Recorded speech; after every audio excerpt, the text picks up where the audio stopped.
میرے محترم عزیز دوستوں اور بزرگوں، ایک صحابی ہیں حضرت برا بن عازب رضی اللہ تعالی عنہ، وہ فرماتے ہیں امرنا رسول اللہ صلی اللہ علیہ وسلم بسبع، کہ حضور صلی اللہ علیہ وسلم نے ہمیں 7 چیزوں کا حکم دیا، اور یہ 7 چیزیں وہ ہیں جو ایک مسلمان کے دوسرے مسلمان پر حقوق ہیں۔ مسلمان کی زندگی میں یہ چیزیں ہونی چاہیے، اس لیے اللہ کے نبی نے صحابہ کو اس کا حکم دیا، اور صحابی اس کو بیان فرما رہے کہ آپ نے ہمیں 7 چیزوں کا حکم دیا۔ 7 چیزوں میں پہلی چیز کیا ہے؟ فرمایا عیادت المریض، کہ کوئی بیمار ہو جائے تو اس کی عیادت کرنا، بیمار پرسی کرنا، یہ ایک مسلمان کا دوسرے مسلمان پر حق ہے۔ دوسری چیز فرمائی اتباع الجنائز، جنازے کے پیچھے چلنا۔ کوئی مسلمان فوت ہو جائے تو یہ باقی مسلمانوں پر ایک حق ہے کہ اس کا جنازہ پڑھے۔ اگر محلے میں کوئی آدمی فوت ہو جائے، کوئی بھی اس کا جنازے میں شریک نہ ہو تو سارا محلے والے گنہگار ہوں گے۔ اگر کچھ لوگ چلے جائیں گے، اللہ نے شریعت میں آسانی رکھی ہے، وہ سب کی طرف سے کفایہ ہو جاتا ہے۔ فرض نہیں کیا کہ سب ہی پڑھیں، اتنا ہے کہ چند لوگ بھی چلے گئے تو سب کی طرف سے کفایہ ہو جائے، لیکن پڑھنا چاہیے۔ دوسری چیز آپ نے جو بیان فرمائی، فرمایا وہ تشمیت عاطس، چھینکنے والے کا جواب دینا۔ کسی کو چھینک آ جائے تو وہ الحمدللہ کہے، اس کے جواب میں جس نے الحمدللہ کہا ہے اس کے جواب میں آگے سے یرحمک اللہ کہنا، یہ بھی ایک شریعت کا حکم ہے۔ اور جو سنے وہ اس کے جواب میں آگے سے پھر کہے یہدیکم اللہ ویصلح بالکم۔ اور اسی طرح اللہ کے نبی نے اگلی بات فرمائی نصر الضعیف، کہ کوئی تم میں سے کمزور ہے اس کی مدد کرنا، سب مل کے اس کی مدد کریں، اگر کسی بھی لحاظ سے وہ کمزور ہے تو اس کی مدد کر دیں۔ اور اسی طرح آپ علیہ السلام نے اگلی بات فرمائی وعون المظلوم، کہ کسی پر ظلم ہو رہا ہے، آپ کو معلوم ہے اس شخص پر ظلم ہو رہا ہے تو آپ سب مل کر اس کا ساتھ دیں، ظالم کا ہاتھ روکیں۔ آپ نے فرمایا مظلوم اور ظالم کی مدد کرو۔ صحابہ نے پوچھا یا رسول اللہ مظلوم کی مدد تو سمجھ میں آتی ہے، ظالم کی مدد کیا ہے؟ آپ نے فرمایا ظالم کی مدد یہ ہے کہ اس کو ظلم سے روک دو، یہ ہے۔ تو یہ آپ نے ایک حکم دیا عون المظلوم، کہ مظلوم کی مدد کرنا۔ وافشاء السلام، آپ نے چھٹی بات فرمائی کہ آپس میں سلام کو پھیلانا، سلام کو عام کرنا، حدیث میں اس کی بڑے فضائل ہیں۔ اور آخری بات آپ نے فرمائی ابرار المقسم، کوئی آدمی قسم کھا لے تو اس کی قسم کو پورا کروانا۔ اگر اس نے جائز صحیح کام کی قسم کھائی ہے تو اس کی قسم کو پورا کرنے کی کوشش کرنا۔ آپ بھی اگر اس میں کچھ اس کی مدد کر سکتے ہیں تو آپ بھی اس کی مدد کر دیجئے، تاکہ اس نے جو قسم کھائی ہے اس کی قسم پوری ہو جائے۔ تو یہ 7 چیزیں ہیں جن کو اللہ کے نبی صلی اللہ علیہ وسلم نے بیان فرمایا، اور یہ 7 چیزیں بڑی اہمیت کی حامل ہیں۔ مسلمان کی زندگی میں یہ آداب ہونے چاہیے۔ اب ان میں سے میں ایک ایک کو ذرا آپ کے سامنے تفصیل سے عرض کرتا ہوں تاکہ مزید یہ باتیں ہمارے لیے واضح ہو جائیں اور ہماری زندگیوں میں آ جائیں۔ سب سے پہلی چیز جس کا حضور صلی اللہ علیہ وسلم نے اس حدیث مبارکہ میں حکم دیا وہ عیادت المریض ہے، کہ مریض کی عیادت کرنا۔ اور یہ ایک ایسی چیز ہے، ہم میں سے شاید کوئی بھی ایسا نہیں ہوگا جس نے کبھی مریض کی عیادت نہ کی ہوگی، ہر ایک نے کی ہوگی، لیکن بس تھوڑا سا یہ ہے کہ ہم اپنی اس ایک تو طریقہ سیکھ لیں کہ مریض کی عیادت کرنی کیسے ہے، اور اس میں ہماری نیت کیا ہونی چاہیے۔ جو ہے ہم کرتے تو ہیں لیکن ایک عادت سمجھ کے ہم کر رہے ہیں، سنت سمجھ کے نہیں کرتے، فضائل کو سامنے رکھ کر نہیں کرتے۔ اگر ہم وہی چیز فضائل کے استحضار کے ساتھ کریں گے، سنت طریقے کے مطابق کریں گے، تو وہ چیز ہمارے لیے بہت بڑی عبادت بن جائے گی۔ آج کل جو ہے، اللہ معاف فرما دے، شیطان ہمیں پہلے تو عمل سے روکتا ہے، عمل سے روکنے کے بعد پھر بھی اگر آدمی عمل کرنے جا رہا ہے تو پھر اس کی نیت کو خراب کرتا ہے کہ کس طرح اس کی نیت خراب ہو جائے، اس کی نیت میں یہ آ جائے۔ جیسے آج کل کیا ہوتا ہے، ہم عیادت تو کرتے ہیں، کوئی بیمار ہو جائے، ہمارا رشتہ دار، کوئی دوست، ہم جاتے ہیں، لیکن نیت کیا ہوتی ہے؟ اگر میں نہ گیا تو وہ ناراض ہوگا، یار تم میں بیمار ہوا تھا تم آئے نہیں، میرا آپریشن ہوا تھا تم آئے نہیں، یہ نیت ہوتی ہے۔ اور یہ بھی نیت ہوتی ہے بعض دفعہ، وہ جب میں بیمار ہوا تھا تو وہ آیا تھا، میں نے بھی جانا ہے، میں نہیں گیا تو وہ بھی نہیں آئے گا آئندہ، تو یہ بات غلط ہے، ایسا نہیں ہونا چاہیے۔ اس نیت سے نہیں کرنی کہ وہ بعد میں مجھے کچھ کہے گا، میں بیمار ہوں گا وہ بھی آئے گا، یہ تو غلط بات ہے۔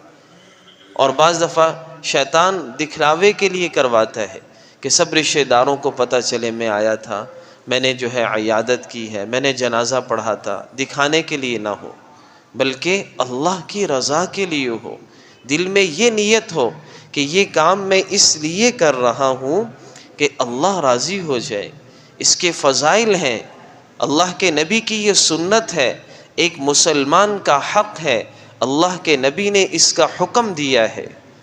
اگر ہم اس کام کو کرتے تو ہیں ہم، لیکن عادت سمجھ کے کر رہے ہیں، عبادت سمجھ کے نہیں کر رہے، رسم کے طور پر کر رہے ہیں، سنت سمجھ کے نہیں کر رہے، اس لیے اتنی بڑی عبادت جو ہے سمجھو اجر و ثواب سے خالی ہو جاتی ہے، اجر و ثواب اس پر نہیں ملتا۔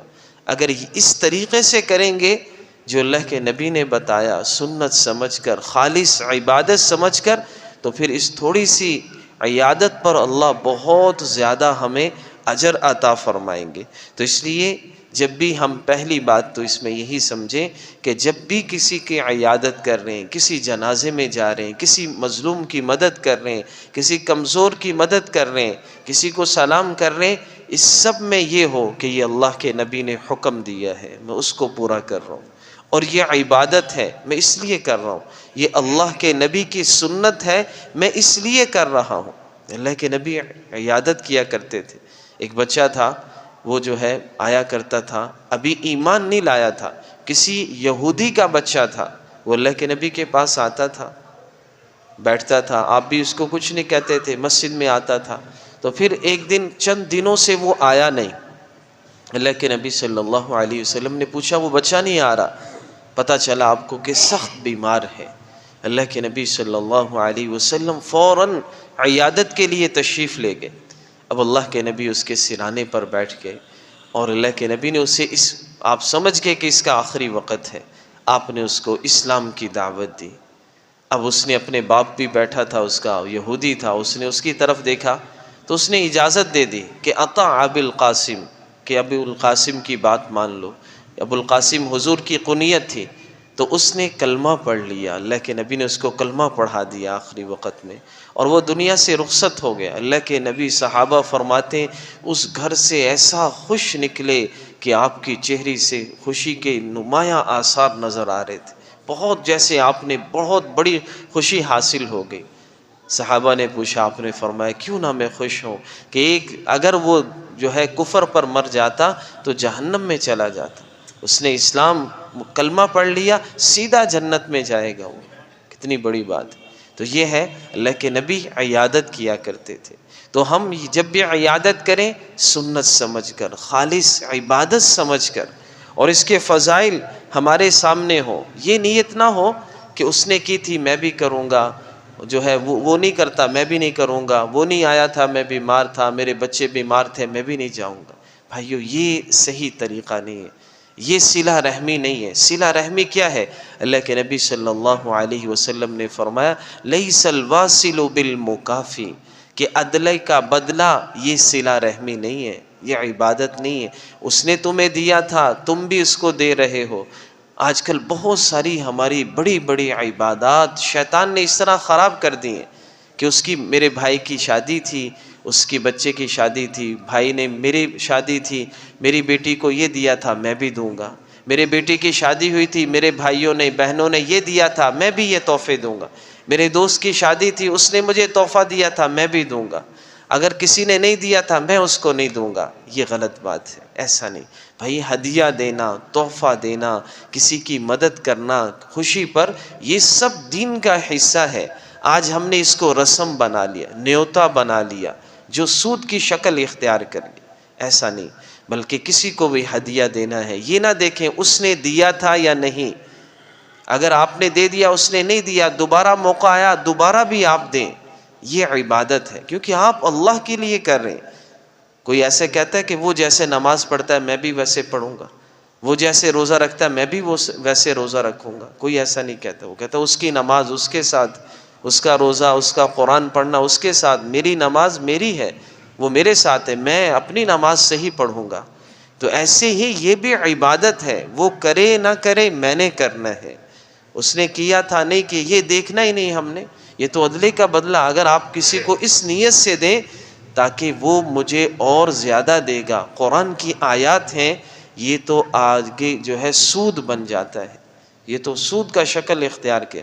وَلَا تَمْنُن تَسْتَكْثِرْ، کہ اس نیت سے کسی کو نہ دو، اس کی تمنا نہ رکھو کہ وہ تمہیں اور زیادہ دے گا، تم اس لیے دے رہو کہ تمہیں اور زیادہ پلٹ کر آئے، جیسے نیوتے میں آج کل ہوتا ہے شادیوں کے موقع پر، یہ سب سود ہے، غلط ہے، ایسا صحیح نہیں ہے۔ آپ اپنی خوشی سے دیں، کوئی دے رہا ہے نہیں دے رہا، آپ کو دیتا ہے نہیں دیتا، اس امید سے دینا ہی نہیں کہ کوئی مجھے بھی دے گا۔ آپ اللہ کی رضا کے لیے کسی کو تحفہ دیں۔ حدیث میں آتا ہے تحفہ دینا، تحادو تحابو، آپس میں ہدیے دیا کرو، تحابو، اس سے محبت بڑھتی ہے، اللہ کے نبی کا فرمان ہے۔ تو اس لیے رشتہ دار کو دینا اور اس کی فضیلت بڑھ جاتی ہے، خوشی کے موقع پر دینا اور فضیلت بڑھ جاتی ہے۔ آپ کسی بھائی کی بیٹی کی شادی ہے، مدد کر دیں گے، یہ نہیں دیکھنا اس نے کی تھی، نہیں میرے بیٹے کی شادی ہے، اس کی شادی ہے، اس نے کی تھی، یہ نہیں، ویسے خوشی سے ہم دے رہے ہیں، یہ سنت ہے، یہ ہدیہ بنے گا، اس کا بہت اجر ملے گا۔ تو شیطان آج کل جو ہے، اس لیے آپ نے فرمایا عدلے کا بدلہ یہ دین نہیں ہے، یہ صلہ رحمی نہیں ہے کہ وہ ہمارے ساتھ یہ کرتا ہے ہم بھی وہی کریں گے اس کے ساتھ، وہ ہمارے جو ہے اس موقع پر کام آیا تھا ہم بھی آئیں گے، وہ نہیں آیا تھا تو ہم بھی نہیں آئیں گے۔ فرمایا یہ دین نہیں ہے، یہ صلہ رحمی نہیں ہے۔ فرمایا صلہ رحمی کیا ہے؟ وَلَكِنَّ الْوَاصِلُ مَنْ قُطِعَتْ رَحِمُهُ وَصَلَهَا، جو تم سے توڑ رہا ہے، جو تمہیں نہیں دے رہا، تم اس کو پھر بھی دو، جو تم سے رشتہ داری توڑ رہا ہے پھر بھی تم اس کے ساتھ جوڑ کے چلتے رہو، ملاتے رہو، یہ اس کی جو ہے فرمایا یہ صحیح طریقہ ہے، یہ صلہ رحمی، اس پر تمہیں اجر ملے گا۔ اب دیکھیے بیمار پرسی پہ اللہ کے نبی نے کتنے، عیادت پر کتنے فضائل بیان فرمائے۔ اللہ کے نبی کا فرمان ہے ان المسلم اذا عاد اخاہ المسلم، کہ جب کوئی مسلمان اپنے مسلمان بھائی کی عیادت کرتا ہے، لم یزل فی غرفۃ الجنہ حتی یرجع، جب تک وہ عیادت کے کام میں یعنی اس بیمار پرسی میں لگا رہتا ہے، فرمایا اس وقت تک وہ جنت کے باغات میں رہتا ہے، حتی یرجع، جب تک وہ واپس نہیں آئے گا۔ سمجھو ایسا ہے جیسے جنت کے باغات میں ہے وہ، یعنی اللہ اس کو جنت عطا فرمائیں گے۔ اور اسی طرح ایک دوسری حدیث مبارکہ میں بھی آپ نے بڑی فضیلت بیان فرمائی، فرمایا ما من مسلم یعود مسلما الا صلی علیہ 70,000 ملک حتی یمسی، کہ جو کوئی مسلمان کسی مسلمان کی صبح کے وقت عیادت کے لیے گیا، وہ بیمار تھا، اس کی بیمار پرسی کے لیے چلا گیا، فرمایا شام تک صلی علیہ 70,000 ملک حتی یمسی، شام تک 70,000 فرشتے اس کے لیے دعا کرتے رہیں گے۔ کتنی بڑی بات ہے۔ صحابہ کا معمول تھا سردیوں میں وہ جیسے آج کل چھوٹے دن ہیں، رات کو عیادت کرنے جاتے تھے تاکہ بڑی ہمیں موقع ملے دعا فرشتوں کی، زیادہ دیر تک دعائیں مل جائیں۔ اور گرمیوں میں دن میں جاتے تھے صبح کے وقت تاکہ جو ہے زیادہ دیر تک ہمیں فرشتوں کی دعائیں مل جائیں۔ اب جو فرشتے دعا کر رہے ہیں یہ تھوڑی ہے کہ اللہ ان کی دعاؤں کو قبول نہیں کرے، اللہ نے اسی لیے ان کو لگایا تاکہ آپ کے حق میں ان کی دعائیں قبول ہو جائیں۔ اور اسی طرح آپ نے فرمایا ما من مسلم یعود مسلما عشیۃ، جو کوئی مسلمان کسی مسلمان کی شام کے وقت عیادت کے لیے گیا، فرمایا صلی علیہ 70,000 ملک حتی یصبح، شام کے وقت گیا، صبح ہونے تک 70,000 فرشتے اس کے لیے جو ہے مغفرت کی دعا کرتے رہیں گے اللہ سے۔ اور آگے ایک حدیث مبارکہ میں ہے وَكَانَ لَهُ خَرِيفٌ فِي الْجَنَّةِ، ایک عیادت پر اللہ تعالیٰ جنت میں ایک باغ عطا فرما دیتے ہیں۔ کس کو ایک عیادت کرنے پر جنت میں اللہ ایک باغ عطا فرمائے، تو کتنی بڑی بات ہے بھائیو، کتنی فضیلت کی بات ہے کہ تھوڑا سا عمل کیا، لیکن اگر نیت اس میں درست کر لیں، نیت کا بہت بڑا دخل ہے۔ اگر نیت درست نہیں ہے، عدلے کا بدلہ کرنے گئے ہیں، دکھانے کے لیے گئے ہیں، اس لیے گئے ہیں تاکہ وہ بھی آئے، وہ بھی آیا تھا، آپ اس لیے گئے ہیں، اگر اس نیت سے گئے ہیں نا تو سمجھو یہ سب معاملہ خراب ہو جائے گا۔ اور شیطان یہ کرتا ہے، ہماری نیت میں یہ چیزیں لاتا ہے، اگر یہ نیتیں آ گئیں سمجھو یہ ساری عبادت ضائع ہو جائے، اتنے بڑے اجر سے ہم محروم ہو جائیں گے۔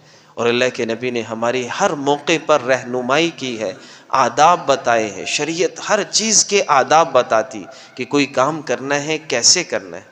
آپ نے عیادت کے کچھ طریقے بھی بتائے، آپ نے فرمایا من عاد منکم فلیخفف، کہ جو بھی تم میں سے کسی کی عیادت کرے تو بس تھوڑا سا دیر ٹھہرے، ایسا نہیں وہاں جا کے بیٹھ گئے، اب جو ہے کھانا بھی وہیں کھا رہے ہیں، چائے بھی پی رہے ہیں، مہمان بیچارہ اب آپ کی وجہ سے تکلف میں ہے، وہ ٹانگیں نہیں پھیلا پا رہا، لیٹ نہیں پا رہا، اس نے دوائی لینی ہے، کوئی اور چیز، ایسا نہیں، زیادہ دیر نہیں۔ آپ نے فرمایا عیادت کرنی ہے فوراً، بس تھوڑی سی دیر کے لیے عیادت کرو اور پھر فوراً چلے جاؤ۔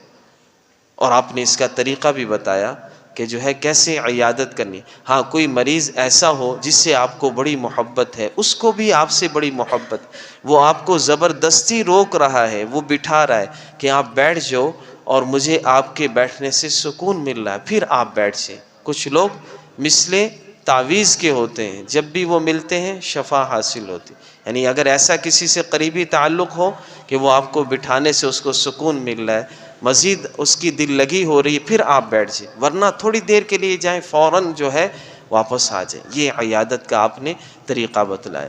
اور آپ جب بھی جاتے کسی مریض کے پاس تو اللہ کے نبی صلی اللہ علیہ وسلم دم کرتے، اللہم رب الناس اذہب البأس رب الناس واشفی انت الشافی لا شفاء الا شفاؤک شفاء لا یغادر سقما۔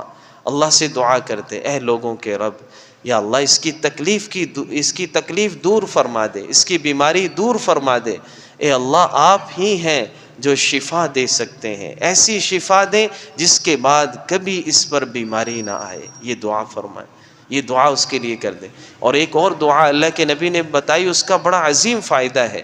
آپ نے دعا فرمائی جب بھی آپ جاتے کسی مریض کے پاس تو آگے ہو کر اس کے سر پر ہاتھ رکھ لیتے، اگر اس کو تکلیف نہ ہو، سر پر ہاتھ رکھ کر 7 دفعہ یہ پڑھتے، اسأل اللہ العظیم رب العرش العظیم ان یشفیک، اے اللہ تو بڑا عظیم رب ہے، میں تجھ سے سوال کرتا ہوں اس کو شفا دے دے، اسأل اللہ العظیم رب العرش العظیم ان یشفیک، اے عرش عظیم کے مالک اس کو شفا۔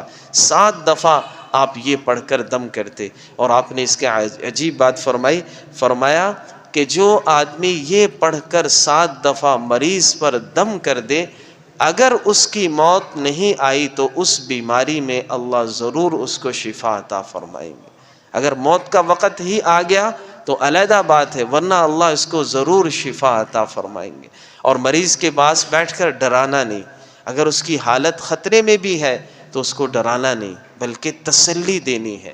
اللہ کے نبی ایک شخص تھا، دیہاتی آدمی تھا، بوڑھا تھا، اس کے پاس گئے، اس کی عیادت کی آپ نے، تو آپ نے فرمایا لا بأس طہور انشاء اللہ۔